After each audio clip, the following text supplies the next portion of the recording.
What's up, everyone, and welcome back to the Offbeat Gardener. On today's episode, we're going to go through my seed collection to kind of get an inventory of what it is that I have. But more importantly, I need to organize this mess because as I've purchased more and more seeds, this system is just not working for me anymore. So we're going to go through everything and have a little chit chat and organize some seeds. Hopefully that's something that interests you, and let's get on with the show. So here's what we're working with. We have a bunch of seed packets. I just did a MI Gardener seed haul. I'll link that over here. So we have a bunch of loose seed packets.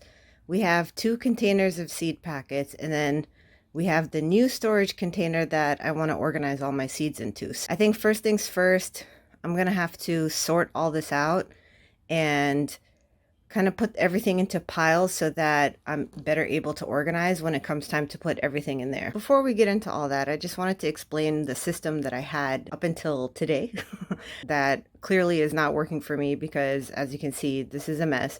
So what I did, because I didn't have too many seeds at the time, I mean, now the containers are full, but what I did is I had one container, and I got these from Walmart in the school supply section. One of these I had for summer type crops, and then I had another one with more wintry type crops and flowers. So that's the system I had, and it worked fine when I had just a handful of seed packets, but now it's completely out of control and it's time to upgrade. I'm going to empty these containers out. I'm going to organize everything into piles so that it makes some kind of sense. So probably like a tomato pile and a cucumber pile and a blah blah blah pile. You know how that works. And once we get that all sorted out, I'll go through everything that I have, and then we'll try to figure out how we're going to organize it in that bad boy.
All right, so here's what I came up with in terms of categories. I'm probably going to make some adjustments because, for example, the celery that I have over here, there's only one of those. It's not like I'm going to use a whole container for just that one thing.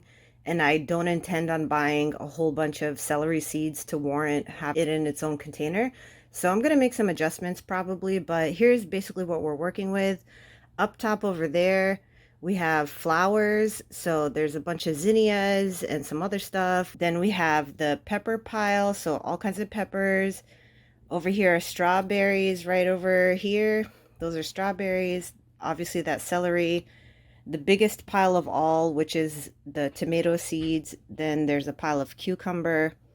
There is a bean pile. Those are squash seeds. Then we have like broccoli and kohlrabi and stuff like that. These are all like radishes and beets and whatnot. A pile of ground cherries. And then over here are like onion type seeds. And down here are leafy greens. And I don't know if I mentioned that pile, so I'm going to say it again just in case. Things like parsley and chives and basil and stuff like that. So that's what that pile is. Before we get into the organization part of it, I just wanted to show you what this is. And it is a photo organizer. I've seen this all over the internet where people store their seeds and organize them in this way. So it's not something that I came up with. It's all over the internet. I got this particular one from Amazon. They do come in clear where all of the, not just the outside packaging, but also the little storage components are also clear.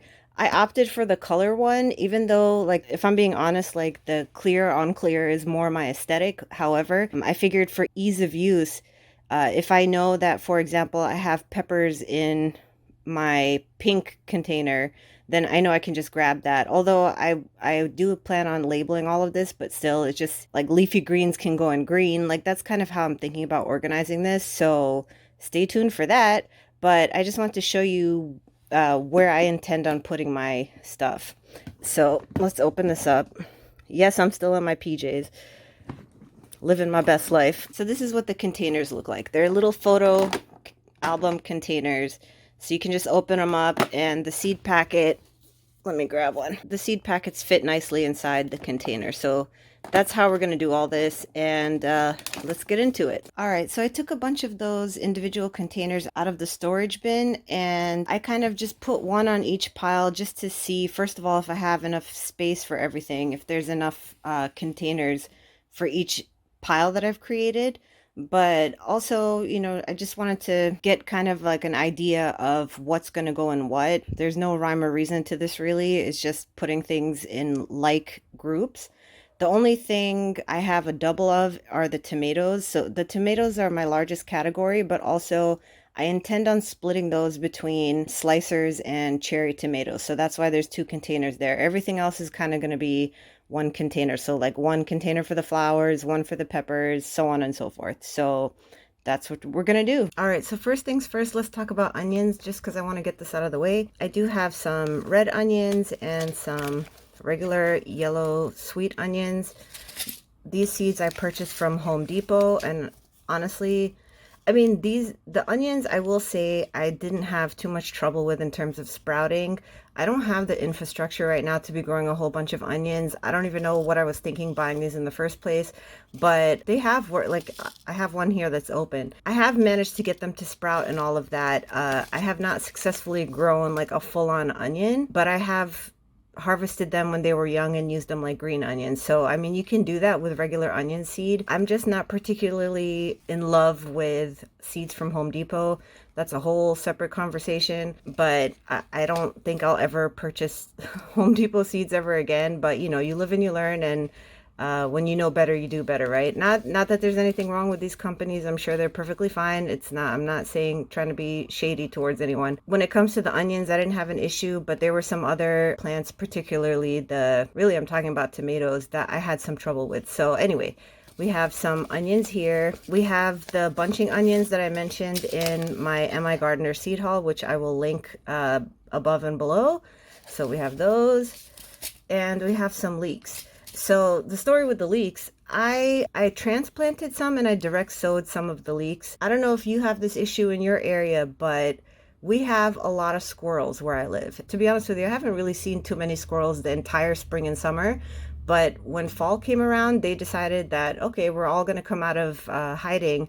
And they terrorize my garden. And all they do is collect nuts and try to bury them in my garden. So all of the leeks that I had, which were a lot, that I had planted, direct sown, and transplanted out there, they're all gone because the squirrels basically dug them up before they had a chance to really get totally established.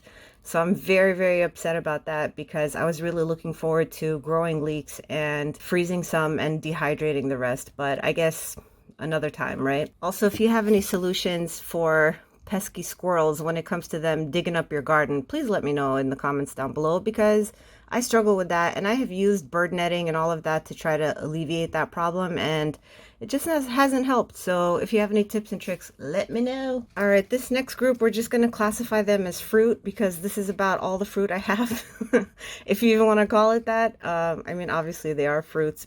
Even tomatoes are fruits. This is going to go in a separate container by itself. So I have pineapple ground cherries.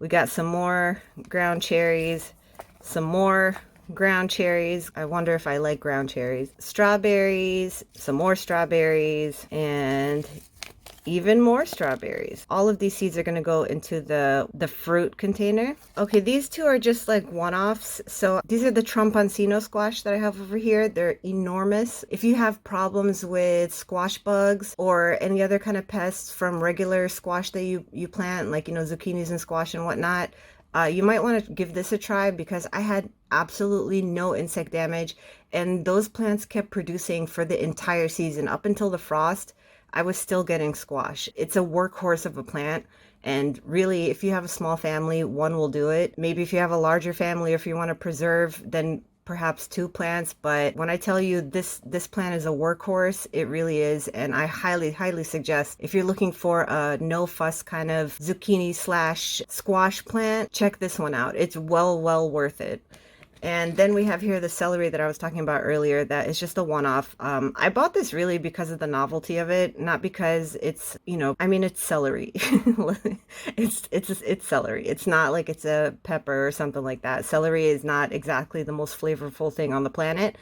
And what I will say about these, having grown them already, they grow about the same height as like your average celery, maybe a little shorter, but they're extremely thin. So don't expect to get like really thick stalks of celery. That's not what this is for. This is really just a beautiful, colorful, tasty for celery type plant that I personally bought for the novelty of it. And I figured if I'm going to be making like broth and stuff like that, it would be kind of cool to test it out with pink celery, and that's what I did, and I really enjoyed it. Celery is not something that I particularly want to grow all the time. Like, it's just so much easier to buy it, and if I had the space, granted, I would probably grow enough celery to sustain my needs, but since I don't have that, I just gave this a shot to see how I'd like it, and I did. So there's that. All right, let's talk about some brassicas and a couple of other miscellaneous things. I don't have a whole bunch of this category, but I'll show you what I do have.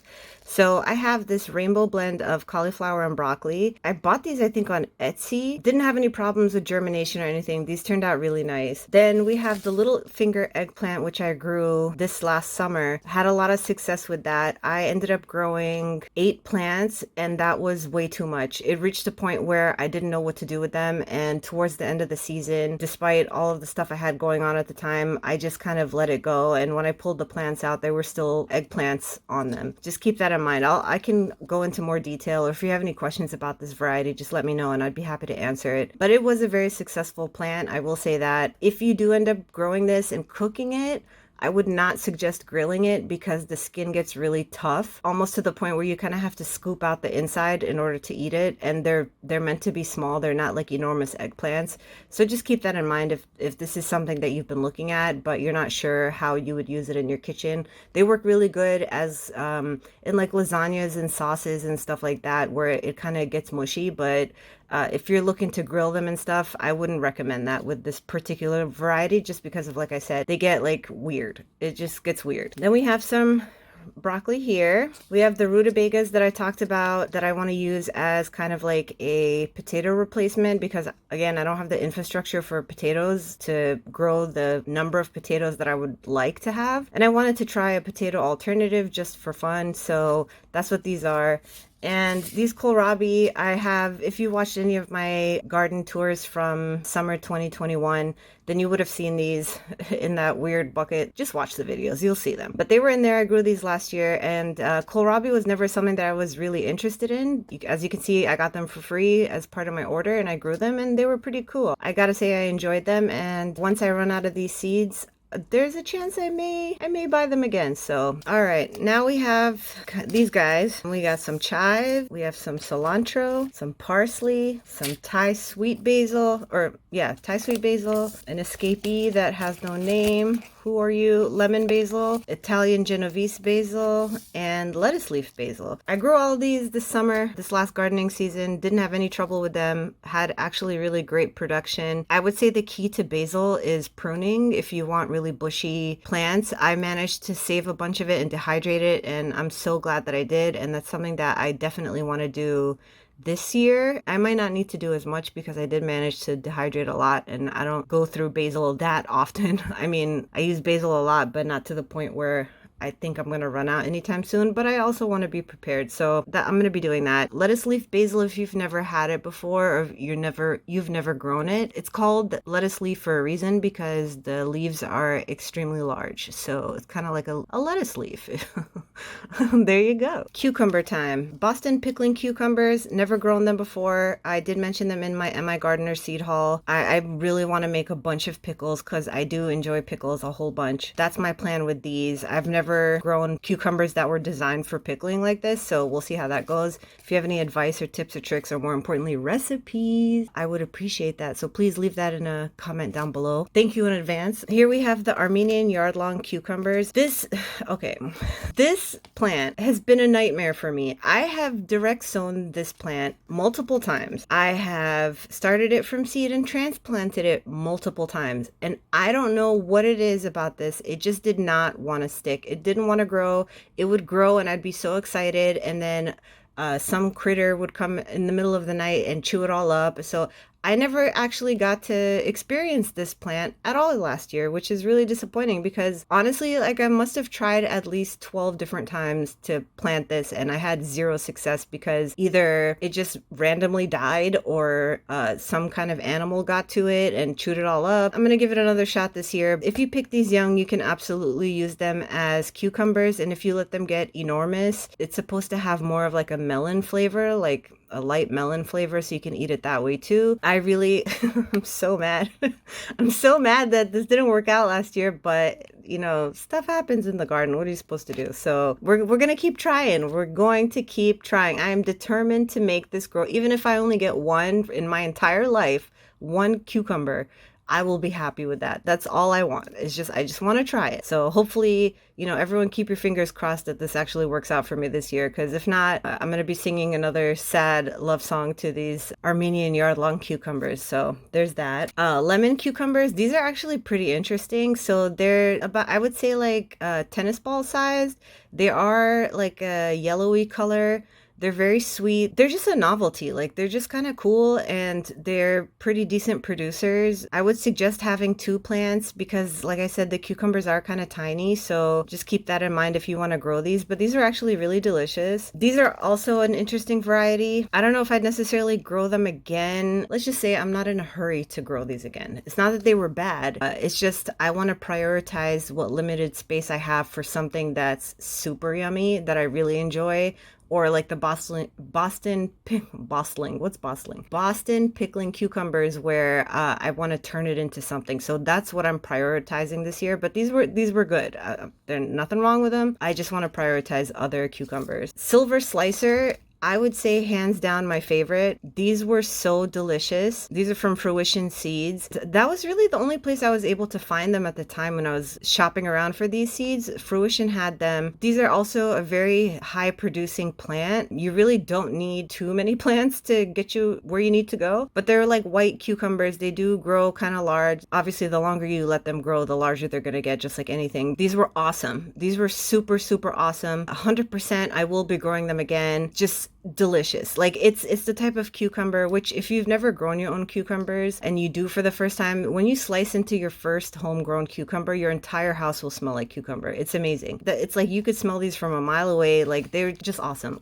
If you have a chance and you see these seeds, whether it's from Fruition Seeds, I'm not affiliated with them, or anywhere else for that matter, grab them. They're awesome. Here we have the miniature white. These again are a novelty. They were really yummy. No problems with them. They're like a smaller white cucumber. Didn't have any issues with germination or anything like that. But for me, I'm just like, again, I want to prioritize that space. And then here I have some Mexican sour gherkins. So if you have no idea what this is, Google a picture of it, or I'll try to insert a picture here. Basically, they're like little tiny itty bitty, probably about the size of my nail. They're like little mini cucumbers, but they look like watermelons and they just kind of pop in your mouth and they're a little bit sour when you eat them. They go by a bunch of different names, but Mexican sour gherkin is, I would say, one of the more common names. But yeah, if you've never grown this plant before, it's really cute. They take forever to get going, but once they do, they explode and then you're overrun with these bad boys. So that's just something to keep in mind if you want to grow it for the first time. But yeah, for me, I think for my needs, even if it's just snacking in the garden, one plant is plenty. I don't need a whole bunch. And I don't think they're really good for canning if you want to make pickles out of them. I wouldn't suggest this. They're just fun. Like if you're in the garden and you're like, oh, I want a snack, grab a couple Mexican sour gherkins off the vine and it's a yummy kind of hydrating snack for the summer times. All right, let's talk radishes and beets. These are some Home Depot seeds from Burpee. They were fine, no problem. I didn't have problems with germination or anything on any of these, whether they're Home Depot seeds, from Burpee seeds, or from Baker Creek or wherever. Like I didn't have any problem with any of these. These are watermelon radishes. We have some Crosby Egyptian beets. These were super yummy. I ended up canning a bunch of these because I do love pickled beets. If you're looking for something to pickle and you like beets, these are a really good variety. We got some more radishes. Those are the same Burpee ones from Home Depot. Here we have a gourmet blend of beets. These are really good too. We have some round black Spanish radishes, Zlata. They're like a golden color radish. These are from Baker Creek. Again, no problem with germination. If you're weird about radishes or beets, really try to grow them at home because you're going to have a totally different experience when you grow them at home versus when you buy them at the store. They're not as bitter and like woody and all that when you grow them at home. And if you roast them and stuff, they're really delicious.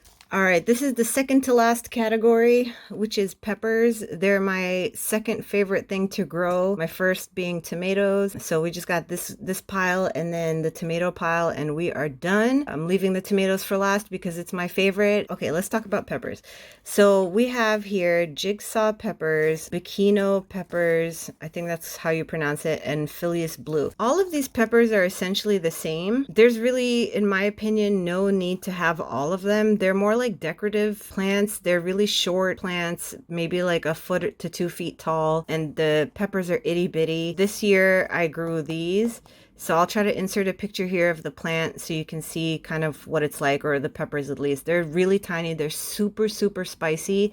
I don't think you need all of these ornamental pepper plants, not unless, I mean, if you have the space and you want to do that, by all means, go for it. But they're really cool to grow. When the plant starts to produce fruit, the fruit does yield different colors. So you'll get purple, red, like a yellowy color, a green. This is legit what the plant will look like. This particular plant, it has variegated leaves, which makes it even more beautiful. It's just something beautiful to have in the garden. It's not something that I grew to have like a high yield or to make like anything out of. It was just like a novelty. So we have all of these here. Again, the smaller the pepper, the spicier they are. And these were really spicy. If you're looking for something colorful and fun and spicy to put in your garden, any of these will do the trick. I'm going to start with this one here. These I got from Home Depot, Seeds of Change cayenne pepper seeds. I had 4 cayenne pepper plants from this seed packet that were growing in my garden this year. I had a decent yield from it. Peppers, if you've never grown them before, they do take some time to really take off. It's not until the later part of the summer that you're really going to start getting a whole bunch of peppers, and then before you know it, because you're going to be waiting around and you're like, okay, where are these peppers? Like, it's been months now. I grew them the same time I grew the tomatoes, and it's been months, and where are they? Like, I've had my full of tomatoes and I haven't even had one pepper yet, but that's just the nature of peppers. So you just kind of have to wait it out, but it's well worth it. So what I ended up doing with these, the reason I grew them wasn't for fresh eating. It was more so for drying, like would pick them. And as I pick them, I would dehydrate them. And I have like a whole bag full that I want to grind up for cayenne, like homemade cayenne pepper. So that's what I did with these. So I might end up doing that again this year. I haven't decided yet. I'll probably do another video where I plan my summer spring garden. So stay tuned for that, but we'll talk about that more there. I don't want to bore you guys. This video is long enough as it is. These were awesome. Okay, these next few that I'm going to show you were absolutely spectacular. I will insert a picture here of how all of these turned out in a pickled jar that I made, like homemade pickled jalapenos. They're so freaking amazingly beautiful. I can't even begin to describe to you. We have orange spice here. They're sweet, like they're sweet, but they're spicy, but the spice doesn't linger to the point where it's like annoying. And you're like, when is this feeling gonna go away? This burning sensation in my mouth. Like they're so awesome. I can't speak highly enough about all of these jalapenos. So we have these pumpkin spice, which are like a lighter orangey color. Tam jalapenos, which were, I mean, all jalapenos start off green, and if they're meant to be like this one, this lemon spice one is meant to be yellow. When they're ripe, they'll be yellow, obviously. These will turn red. Your average jalapeno will turn red when it's ripe, but I picked these as green because I wanted to have like a colorful jalapeno situation going on. Can't speak highly enough about all of these. If you've ever been in the market for colorful jalapenos, give these a try. These all came from the University of, which university did you come from? University of New Mexico. It doesn't say that here, but I know it's from the University of New Mexico. I guess the University of New Mexico came up with these or hybridized them or something. I'm not sure. I don't know the whole story, so I'm not going to sit here and pretend like I do. I know that these all came from the same place, whoever created them. Habanadas. I will grow I had 2 habanada plants in my garden this year. They did really well for me. They start off as this green color and kind of get orange as they start to ripen. The plants weren't tremendously tall. I had them growing in like a 5-gallon container. I had 2 plants in there and it worked out fine for me. These are absolutely delicious. First of all, if you're like, what in the world is a habanada? A habanada is a heatless habanero pepper. So it has all the flavor and everything of a habanero, but no spice. These were so delicious on like homemade pizza or basically anything really that you toss in the oven, or if you make it with eggs or something. They're so good, like so good. Tabasco. I had ambitions this summer to make my own hot sauce. I had the plants growing, and like I've said a few times in this video, life happened and I just never got around to it. I even went as far as buying bottles to put the hot sauce in and just didn't work out. So I'm gonna give these a shot this year and hopefully bottle up a whole bunch of hot sauce. So if you have any hot sauce recipes that are simple but flavorful and delicious, from what I've seen online, hot sauce is fairly simple to make. It's not particularly difficult, but if you have any good recipes or like tried and true recipes, please link them down below or let me know, because that's something that I'm definitely gonna need in the future once this season kicks off and I'm able to harvest these peppers. Shishito peppers, if you've never had a shishito, they're not spicy at all. They're just like a pepper. They're so good. The way I like to eat them, I like to eat them as like a side dish. And what I do is I take a knife and I just cut like a little slice so that they don't explode when you fry them, and just put like some olive oil or butter or whatever oil of choice that you want to use. Fry them up, like char them a little bit, put some salt on top, and they're so good. They're so good. If you've never grown shishito peppers, give them a try. You're missing out if you haven't tried them. They're so good. These I didn't get to grow. If you've noticed, I don't have bell peppers here because I have no desire at this time to grow bell peppers, just because I don't eat that many bell peppers to warrant taking up a section of my garden to grow them. Like on the off chance that I need a bell pepper, I'll just go to the store and get one. But these were just so stinking beautiful that I couldn't pass up. I was like, you know what? I'm gonna ignore my own rules for myself and buy these and plant them. So hopefully this is another one that I really desperately want to grow this year because they're just so beautiful, and I'll let you know how that goes. And here, the last but not least for the peppers are jalapenos. Similar to the habanadas, these are jalapenos but without the heat. So if you are one of those people that really wants to eat jalapenos but it upsets your stomach, or you get acid reflux, or whatever the case may be, or you just can't handle spice, but you want the flavor of it, grab you some jalapenos and grow them in your garden. You won't be disappointed. I had 4 plants going this year and they were really excellent producers. They're so delicious that you can really just pick it off the plant and just chew it in your garden, like eat it while you work. They're really that delicious. So if you're someone who can't handle heat that well, you might want to look into these. All right, guys, I'm sorry, I'm a liar. I thought I only had the tomatoes left, but I completely forgot about the flowers. So I'm just going to breeze through these. I'm not really going to talk about them. We have Queen Lime Zinnias, Bright Light Cosmos, Calendula, some poppies. Poppies are really interesting I'll just quickly, I know I said I wasn't going to talk about it, but I'll try to be fast. If you're expecting like a beautiful flower for a long time and, you know, something nice to look at, poppies are not it. So just a heads up, they bloom and pretty much die off pretty quickly. So we have purple zinnias, canary bird, which are like yellow. We have exquisite zinnias, which are pink, orange French King zinnias, some nasturtium, sunflowers, and we have 2 seed packets of the polar bear white zinnias. All right, the time has come where we're going to talk about tomatoes, and I'll try to be as quick as possible because this is by far the largest category of seeds that I have, although for me personally it's the most interesting. If you're a tomato person like I am, please let me know down below. Let's all rejoice and unite as tomato lovers. However, I'm gonna start with my least favorite and I'll explain why. Okay. These plants were horrendous, especially this one. The yellow pear, I had absolutely, again, I got these from Home Depot, no shade to Home Depot, or to Back to the Roots seed company. The yellow pear, I started about 4 plants from seed. They all just struggled really bad and just were completely useless. So I never got anything out of this, and I tried 2 years in a row. At the time, I just wanted some simple red cherry tomatoes, just nothing fancy. Red cherry tomatoes, I saw these, I grabbed them, I grew them. The plants grew to be like 10 feet tall, and I'm not even exaggerating. Like, they were ridiculously tall, but they gave me almost no fruit. And I could not figure it out. Like, I mean, once it finally did blossom and some fruit set, it was just like a little bit here, a little bit there. Like, I wasn't getting clusters like this at all. So I don't know what the deal was with that, but it was extremely upsetting. And I've tried that I've tried it more than once, and I've had the same issue more than once where the plant will grow super, super tall, but it won't produce that much fruit.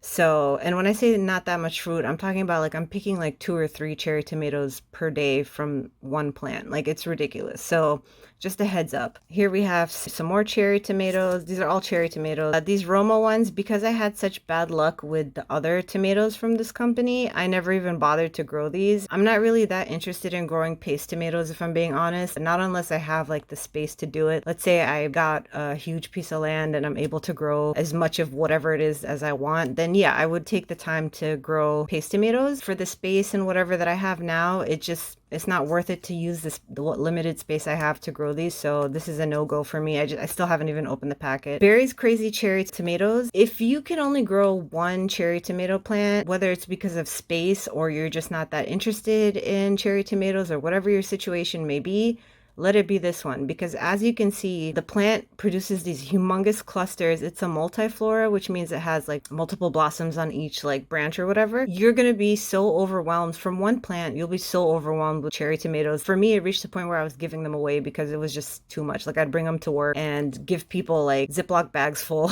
of cherry tomatoes from one plant. Like, it's really awesome. So if you're looking for something that's high production and delicious at the same time, definitely check out Barry's Crazy Cherry. We have some Sun Golds here. Cream sausage, I likely will never grow again. Not unless, like I said, I had like a huge piece of land where I had the space, then I would throw some plants in there. It wouldn't be a problem. But just for my purposes now, I won't be growing these again. The plant just, I mean, the tomato itself was just like, okay, like it wasn't anything special. It didn't really have too much flavor or anything. So it's not something that I'm like super pumped up about to the point where I'd want to grow it in my small garden. Maybe in the future, I'm going to hold on to them for sure, but I don't foresee myself, not unless I get a new space, I don't foresee myself planting these anytime soon. And we already talked about these. All right, my favorite part of my favorite part. So my favorite part is tomatoes, and of tomatoes, my favorite are slicers. So like big slicers, heirlooms and all that. Here we have some chocolate stripe. We have the persimmon. Persimmon? Do you say persimmon or persimmon? I think it's persimmon. Let me know how you pronounce that. We have some rose tomatoes. We have the Black Seaman tomatoes, Kellogg's Breakfast. All of these are new to me. I haven't grown any of those before. The Berkeley Pink Tie-Dye, I always call it Berkeley Pink Tie-Dye, and I know I'm reading it, and even as I'm reading it, I'm still saying Berkeley Pink Tie-Dye. That's just how my brain decided that it wants to store the name of this plant. These were awesome. I had 2 of these growing in my garden, maybe even 3, I forget. These were awesome, super delicious. They're like a nice rich flavor, great producer, something interesting to look at. Like, they do have that like sheen, like you can see the green stripe. They give you like a sheen when you look at them in light. It's just really, it's a beautiful tomato. tomato, and it's also delicious. Mushroom basket, if you're looking for something funky, these are definitely funky and they're good at the same time, like they're yummy. Green zebra, these turned out to be a lot small. This was a high producing plant. I did get a lot more. Like if I had, let's say for example, on any given day, if this plant gave me 2 tomatoes, this one would give me 4 or 5. Like that's the kind of yield that you're talking about, but they are smaller. Mine turned out to be about the size of a tennis ball, maybe a little bit larger than that. But yeah, these were delicious. I would probably grow these again this year just because green tomatoes are awesome if you've never had them before. The pineapple ones are really delicious too. All of these I grew, I think literally all of them I grew in summer 2021 because I wanted to go through all of the seed packets that I had collected and grow all of the varieties so that I would have an idea of what it is that I want to grow in the future and what I don't want to grow and blah blah blah. You know how that is. Pineapple was really awesome, really large tomatoes. Orange jazz was also really delicious. They were, I would say, more, if you've grown these, let me know if you've had the same experience, but out of all the tomatoes I grew, these were the most juicy. And when I say juicy, I mean like they contained a lot of water. Like whenever I'd slice into them, they would have more juice than your average tomatoes. Dr. Weish's is like a star that I will always grow. It's so yummy. Blueberries, these are actually cherry tomatoes. I forgot to, because I have another one that looks very similar. These were really good producers too. This for me is a definite regrow. Like I will be growing these again. The Pilservesi, I think that's how you pronounce it. These were awesome tomatoes too, but I grew a bunch of plants and only one of them survived. It was really hard to get this plant going. I don't know if it's just my experience or if maybe you have the same experience as I did. I didn't really have trouble with the rest of them, but this particular variety was really hard to get going. Like I know that if I want to grow these in the future, I need to double the amount of plants that I start because most likely a lot of them won't survive. I don't know what it is or why that is, but that's just the experience that I had. Ananas Noir, another delicious one. White Tomasol I got as a free seed packet and I really did enjoy it. Like I'm not desperate to grow it again, but I would grow it again because it was cool and it was delicious. It's not like a must-have. I have another packet of the Berkeley tie-dye pink. There, I said it correctly for those of you who got annoyed the first time. Cherokee purple, another great tomato. Blue Beauty, another great tomato. These are all great tomatoes. These, wherever the sun hits them, they turn that dark color. There's also Black Beauty tomatoes. There's a lot of tomato varieties that are like this where wherever the sun hits it, it'll turn that purpley color. Those are anthocyanins, which are like antioxidants. And if you didn't know, now you know. Paul Robeson, another delicious, very deep, rich tomato, super yummy. And last but not least, one that I'm really excited about is the Thornburns Lemon Blush. There's a Thornburn Terracotta that I do not have seeds for, which I would like, and I was planning to buy those, but I opted for these instead because they're supposed to be a little more rare. I have plenty of like reddish colored tomatoes, so I said, you know what, let's get some more yellow. And those are all the tomato seeds. Those are all the seeds. Well, no, that's not true. I do have some seeds that I saved. So I have like cowhorn peppers and red hot chili peppers. These are seeds that I saved from summer 2020. And I do have some like flowers and stuff like that I've saved along the way, like dead-headed sunflowers. That's basically my entire seed collection.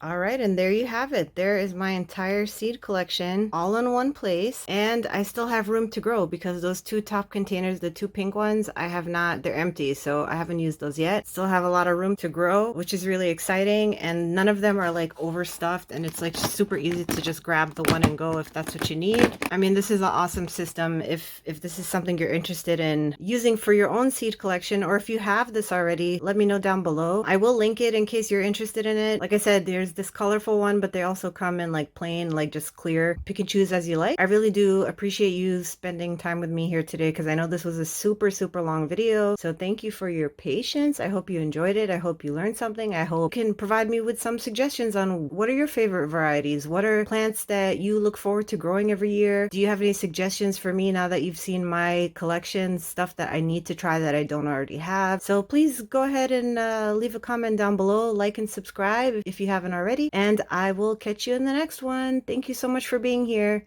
Bye.